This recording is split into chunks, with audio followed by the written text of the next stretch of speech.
Clip number 681۔ اس clip میں آپ قرآن پاک کی سورہ نحل کی آیت نمبر 79 سے 82 تک کی تلاوت، ترجمہ اور تفسیر قرآن صراط الجنان سماعت فرمائیں گے۔ بسم اللہ الرحمن الرحیم۔ ترجمہ: اللہ کے نام سے شروع جو نہایت مہربان رحمت والا ہے۔ الم يروا الى الطير مسخرات في جو السماء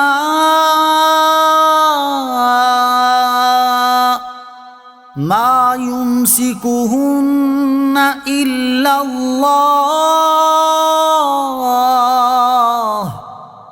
ان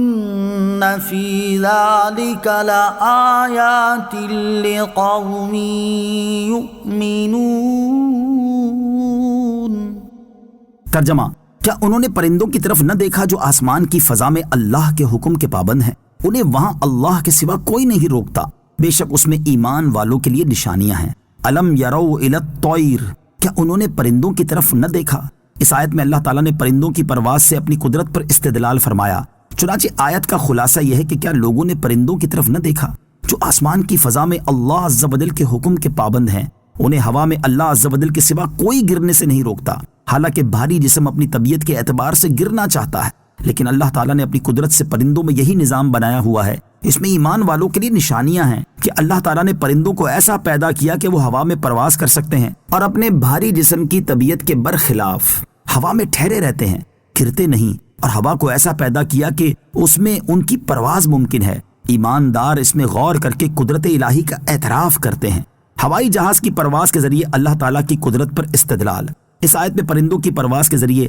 اللہ تعالیٰ کی قدرت پر استدلال کیا گیا ہے، اور اگر لوگ چاہیں تو فی زمانہ پرندوں سے کہیں بڑی اور ان سے انتہائی وزنی چیز ہوائی جہاز کے ذریعے بھی اللہ تعالیٰ کی قدرت پر دلیل حاصل کر سکتے ہیں کہ اللہ تعالیٰ نے انسان کو ایسی عقل، سمجھ اور قدرت دی کہ اس نے ایسی چیز بنا لی جو ٹنوں کے حساب سے وزنی ہے اور بڑی اتنی ہے کہ سینکڑوں انسانوں کو اپنے اندر سمو لیتی ہے، اور پھر اپنے وزن سینکڑوں انسانوں اور ان کے ساز و سامان کے وزن کے ساتھ گھنٹوں ہوا میں پرواز بھی کر لیتی ہے۔ اور اس کا یہ پرواز کرنا بظاہر اگرچہ مشینی آلات کی وجہ سے ہے، لیکن در حقیقت یہ اللہ تعالیٰ کی قدرت اور اسی کے اثر سے ہوا میں محو پرواز ہے، کیونکہ ہوا کو پرواز کے قابل اللہ تعالیٰ نے بنایا ہے، کسی انسان نے نہیں بنایا۔ یوں ہی ہوائی جہاز بھی انسان نے اللہ تعالیٰ کی دی ہوئی عقل، سمجھ اور قدرت سے بنایا ہے، اس خود کوئی کہاں اس قابل تھا کہ ایسی چیز بنا سکے۔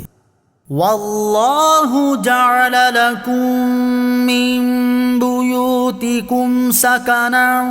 وجعل لکم من جلود الانعام بیوتا تستخفونها يوم ظعنكم ويوم إقامتكم ومن أصوافها وأوبارها وأشعارها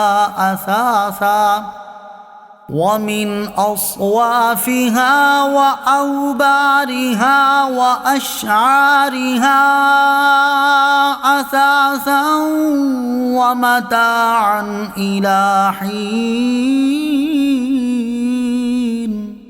ترجمہ: اور اللہ نے تمہارے گھروں کو تمہاری رہائش بنایا، اور اس نے تمہارے لیے جانوروں کی کھالوں سے کچھ گھر بنائے جنہیں تم اپنے سفر کے دن اور اپنے قیام کے دن بڑا ہلکا پھلکا پاتے ہو، اور بھیڑوں کی اون اور اونٹوں کی پشم اور بکریوں کے بالوں سے گھریلو سامان اور ایک مدت تک فائدہ اٹھانے کے اسباب بنائے۔ واللہ جعل لکم من بیوتکم سکنا، اور اللہ نے تمہارے گھروں کو تمہاری رہائش بنایا۔ اس آیت میں بھی اللہ تعالیٰ کی وحدانیت کے دلائل اور بندوں پر اللہ تعالیٰ کی نعمتوں کا ذکر کیا گیا ہے۔ آیت کا خلاصہ یہ ہے کہ اللہ تعالیٰ نے تمہاری رہائش کے لیے اینٹوں اور پتھروں سے تمہارے گھروں کو بنایا جن میں تم آرام کرتے ہو، اور اس نے تمہارے لیے جانوروں کی کھالوں سے خیموں کی شکل میں کچھ گھر بنائے جنہیں تم اپنے سفر کے دنوں میں اٹھا کر چلتے وقت اور منزلوں پر قیام کے وقت لگانے کے لیے بڑا ہلکا پھلکا پاتے ہو۔ اور اسی اللہ عز و جل نے تمہارے لیے بھیڑوں کی اون، اونٹوں کی پشم اور بکریوں کے بالوں سے گھریلو سامان مثلاً بچھانے، اوڑھنے کی چیزیں اور ایک مدت تک فائدہ اٹھانے کے اسباب بنائے۔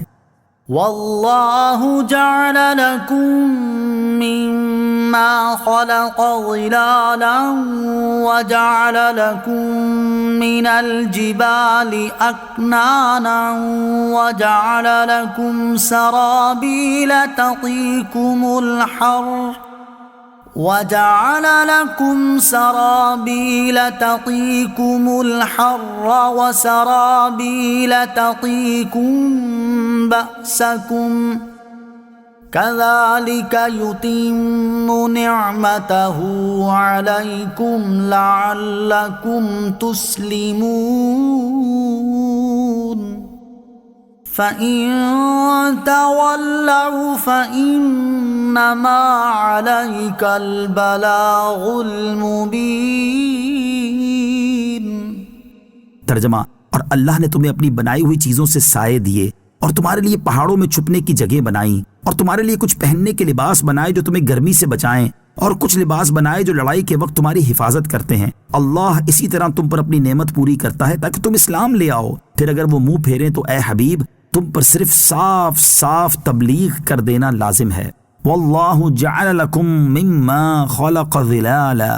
اور اللہ نے تمہیں اپنی بنائی ہوئی چیزوں سے سائے دیے، یعنی اے لوگو تم پر اللہ تعالیٰ کی یہ نعمتیں بھی ہیں کہ اس نے تمہیں اپنی بنائی ہوئی چیزوں، مکانوں، دیواروں، چھتوں، درختوں اور بادل وغیرہ سے سائے دیے جس میں تم آرام کر کے گرمی کی شدت سے بچتے ہو، اور تمہارے لیے پہاڑوں میں غار وغیرہ چھپنے کی جگہیں بنائیں تاکہ امیر غریب سب ان میں آرام کر سکیں، اور تمہارے پہننے کے لیے کچھ لباس ایسے بنائے جو تمہیں گرمی سردی سے بچاتے ہیں، اور کچھ لباس جیسے زرہ اور بازو بند وغیرہ ایسے بنائے جو لڑائی کے وقت تمہاری حفاظت کرتے ہیں، اور تیر، تلوار، نیزے وغیرہ سے تمہارے بچاؤ کا سامان ہوتے ہیں۔ اے لوگو، جس طرح اللہ تعالیٰ نے تمہارے لیے یہ چیزیں پیدا فرمائی، اسی طرح دنیا میں تمہاری ضروریات کا سامان پیدا فرما کر وہ تم پر اپنی نعمت پوری کرتا ہے تاکہ تم اس کی اطاعت کرو اور اس کی نعمتوں کا اعتراف کر کے اسلام لاؤ اور دین برحق قبول کر لو۔ فَإِن تَوَلَّوْا، پھر اگر وہ منہ پھیریں، یعنی اے حبیب صلی اللہ تعالیٰ علیہ وسلم اگر کفار مکہ آپ پر ایمان لانے اور آپ کی تصدیق کرنے سے اعراض کریں اور اپنے کفر پر ہی جمے رہیں تو آپ غمزدہ نہ ہوں، آپ پر صرف صاف صاف تبلیغ کر دینا لازم ہے، اور جب آپ نے ان تک اللہ تعالیٰ کا پیغام پہنچا دیا تو آپ کا کام پورا ہو چکا، اور اب نہ ماننے کا وبال ان کی گردن پر ہے۔